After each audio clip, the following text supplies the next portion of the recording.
Turning now to Rafah, where Israel says it will investigate its military over an overnight airstrike. Survivors said they were preparing to sleep when the strike hit. Gaza's Hamas-run health ministry reports that at least 45 people were killed, mostly women and children. Israeli Prime Minister Benjamin Netanyahu says the operation was targeting 2 Hamas leaders, but it went tragically wrong. The tent camp was in an area northwest of Rafah. Thousands of people went to shelter there after Israel began its operations in Rafah earlier this month.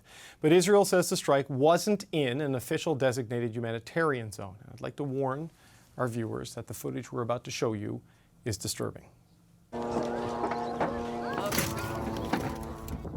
This is the aftermath of the airstrike. You can see fire burning in the rubble, pages of the Quran among the ashes, a child crying next to a dead body, a burnt kid's shoe, and children being treated afterwards, all in this video that we've put together for you.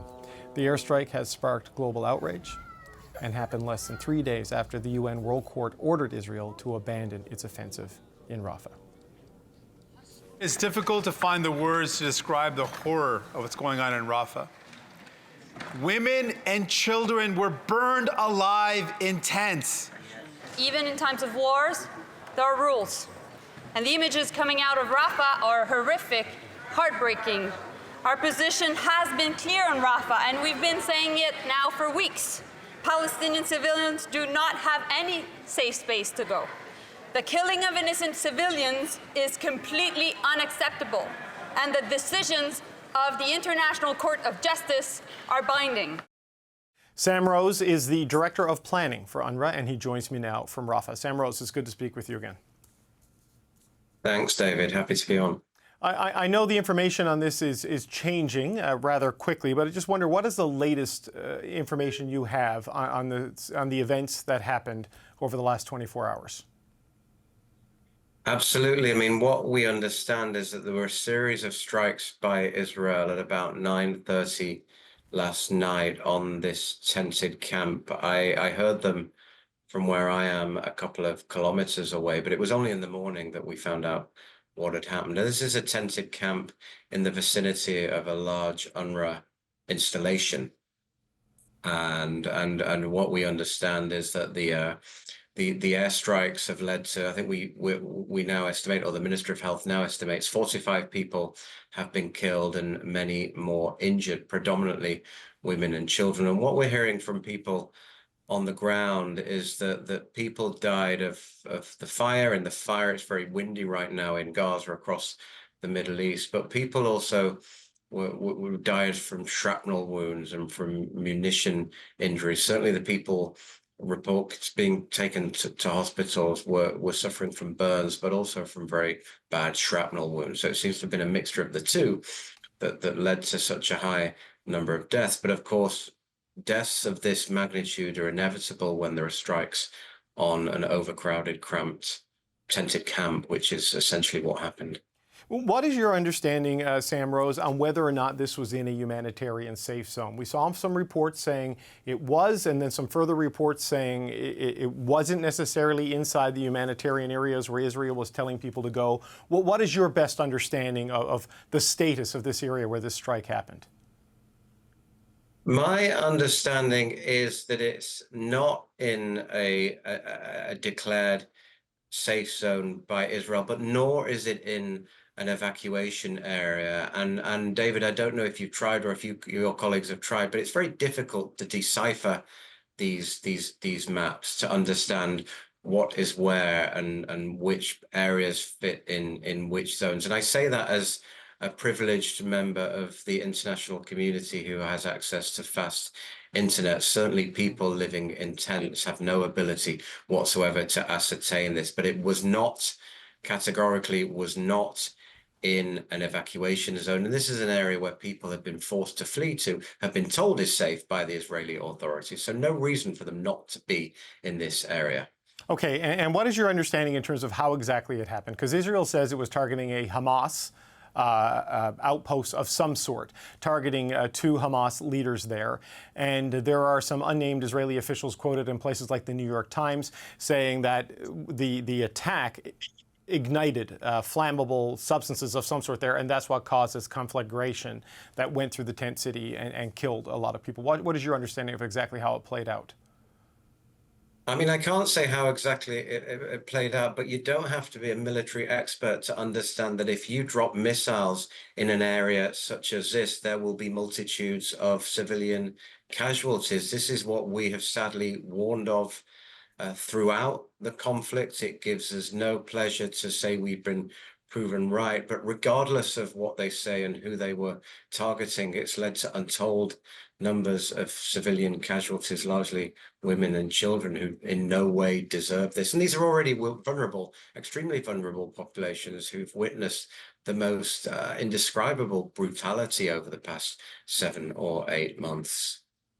You said this was near an installation or a structure used by your organization. We're told it's an UNRWA warehouse. Can you tell us how close this was to that warehouse, how that warehouse was being used, and whether or not it suffered any damage? Absolutely. It's the large UNRWA logistics base in southern Gaza, which is the largest logistics base that we have anywhere in Gaza. It's where we store a lot of our supplies. It's where we store our fuel. It's also a displacement camp housing about 30,000 people. Now, as I understand it, the missile struck about 200 meters north of the logistics base. Now, we have a couple of staff members inside the logistics base, or a couple of people inside the logistics base who were injured. The building itself also sustained minor damages. So that's all that we know at this point in time. It's not been possible for myself or any of my colleagues yet to visit the area.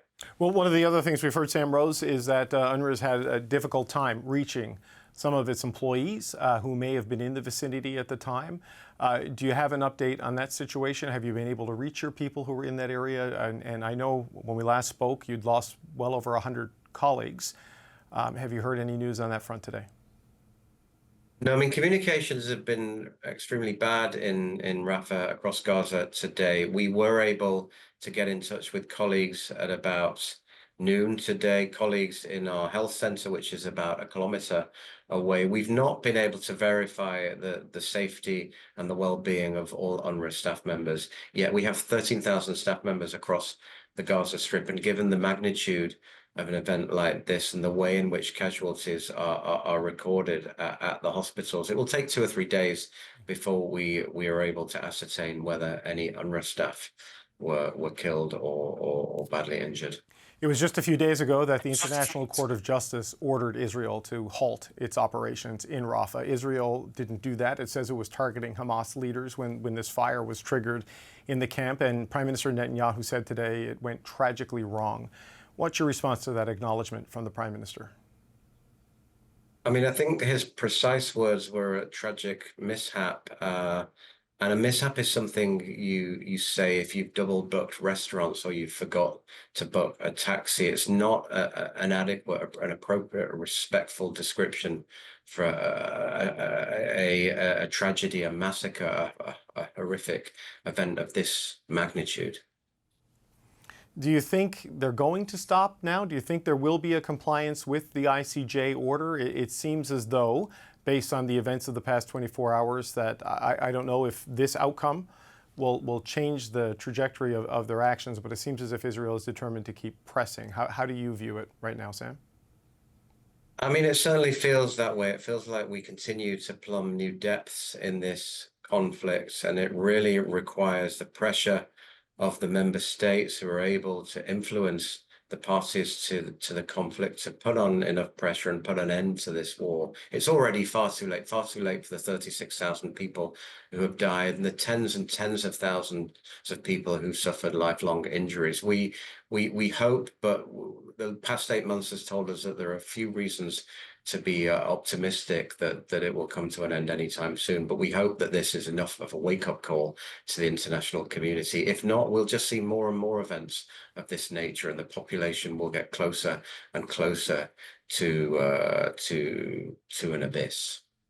As I'm sure you're well aware, UNRWA has been a frequent target of criticism and allegation by the Israeli government, and Israel's parliament, we're told, is set to vote on Wednesday on a bill that would declare UNRWA as a terrorist organization. And if this happens, it will sever all ties with your organization. I wonder, do you have any reaction to this allegation and thoughts on what the consequences of such a designation might be at this point in time?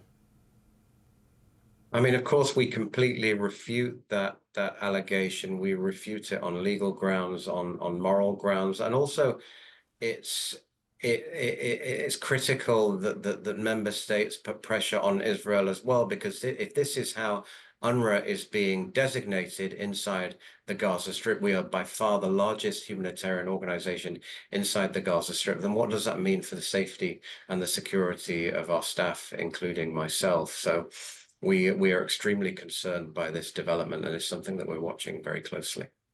Sam Rose, Director of Planning for UNRWA, I want to thank you for your time today, sir. Thank you.